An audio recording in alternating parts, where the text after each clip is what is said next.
सर्पंटाईन आहे तुमच्या हातामध्ये, तर काय सांगाल याच्याबद्दल विशेष? हे सर्पंटाईन आहे, हे जहर मोरा म्हणून मराठी आपल्या प्राकृत भाषेत बोलतात. जहर मोरा, हा, म्हणजे असं म्हणतात की सापाचं विष चढत असेल, चावला असेल साप, तर त्या ठिकाणी जर हे रत्न लावले ना, तर त्या व्यक्तीला थोडस रिलीफ मिळतो. म्हणजे तात्पुरता रिलीफ मिळतो, ज्या वेदना होतात त्याच्यापासून थोडासा रिलीफ मिळतो. आणि दुसरी गोष्ट म्हणजे कुंडली मधला जो पितृदोष दाखवतात, पितृदोष, कालसर्पयोग, त्याच्यावर तो असेल तर हे रत्न वापरलं तर कालसर्पयोग, ज्याच्यामध्ये पितृदोष वगैरे किंवा राहू केतूचं जे कॉम्बिनेशन असते पत्रिकेमध्ये, बरोबर, जसं राहू केतूच्या एका बाजूला शुभग्रह जातात आणि एका बाजूला पापग्रह येतात, तर ते त्या पापग्रहांच्या तावडीत शुभग्रह सापडतात ना, त्याला पितृदोष म्हणतात, कालसर्पयोग म्हणतात. तर त्या ह्याच्यामध्ये त्या व्यक्तीने घातलं तर त्याला रिलीफ मिळते. बरोबर. आणि त्याच्यावर तुमचा विश्वास पाहिजे, तर ते तुम्हाला मिळणार. तुम्ही एकरूप झालात तर नक्कीच त्याचं तुम्हाला फल मिळणार. बरोबर. त्यामुळे लोकांनी त्या ह्याच्यामध्ये घातलं पाहिजे, म्हणजे त्या भावनेने घातलं पाहिजे की मी हे घातलंय तर माझं काहीतरी नक्कीच चांगलं होणार. नाही तर तुम्ही आज घातलं उद्या असं होऊन नाही होणार. तुम्ही त्याच्यावर हे नाही दाखवली पाहिजे, तुम्ही त्याच्याशी एकरूप, म्हणजे हे होणार म्हणजे होणारच असं जर तुम्ही करून घातलं तर 100% तुम्हाला त्याचं फल मिळणार. कुठलेही ब्रेसलेट पहिल्यांदा डाव्या हातात घालावे, त्याचं फळ मिळाले त्यानंतर मग तुम्ही त्याशी एकदा एकरूप झालं, मी ते उजव्या हातात घातलं तरी चालते. कारण की डाव्या हातात ब्रेसलेट घातलं तर ते शरीराला प्रोटेक्ट करतं, आणि उजव्या हातात घातलं तर शरीरातले टॉक्सिन्स किंवा काय नको असलेले गुण आहेत आपल्या शरीरातले, ते बाहेर टाकायचं काम करतं उजव्या हातात. आणि डाव्या हातामध्ये ते प्रोटेक्ट करायचा भाग, आपल्या शरीरामधला जो स्थिरता आहे ती ढळू देऊ नये वगैरे, याचं काम करते ते ब्रेसलेट्स.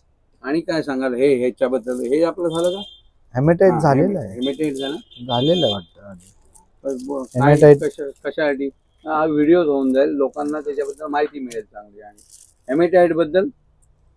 हेमेटाइट चालू आहे. हो, हेमेटाइट हे म्हणजे फोकस साठी आणि सृजनशीलतेसाठी आहे. तसंच शरीरामधलं ब्लड मधले काही टॉक्सिन्स आहेत ते प्युरिफिकेशन करायचं काम हे हेमेटाइट करतं.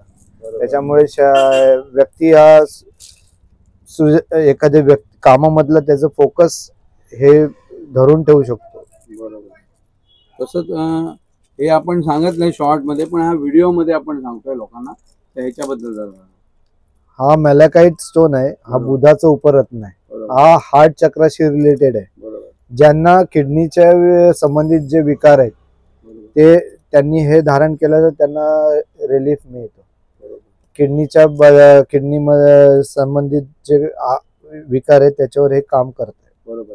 ह्याच्याबद्दल हे फ्लोराइड आहे, मल्टी फ्लोराइड आहे. हे फ्लोराइड हे मुलांना अभ्यासामध्ये, जे मुलांसाठी अभ्यासासाठी खूप चांगलं आहे. ते फोकस वाढवतं, अभ्यासामधलं एकाग्रता वाढवते. बरोबर. आणि सृजनशील बनवते मुलांना. हे फ्लोराइड लहान मुलांसाठी खूप चांगलं आहे. तशाच आपल्याकडे ह्या माळा पण आहेत, जशी की ही सेलेनाइटची माळ आहे. सेलेनाइटची माळ आहे, ही सहस्रार चक्रावर काम करते. ती इतर तिच्या सानिध्यात येणाऱ्या जे रत्न आहेत त्यांना तिच्या सानिध्यात आलं की ते चार्ज करायचं काम करतं सेलेनाइट. बरोबर. तसंच व्यक्तीचा ओरा क्लिनिंग करायचं काम करतं. ज्या तिच्या संपर्कात जे येतं त्याला क्लीन करायचं काम सेलेनाइट करते. बरोबर. तसंच ही सिट्रिनची पण आहे.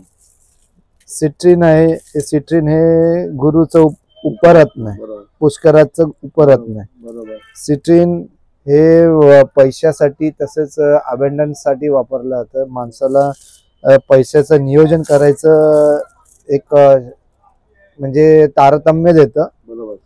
अशा प्रकारे आणि पैशाचा फ्लो वाढवायचं काम करते सिट्रिन. तसंच हे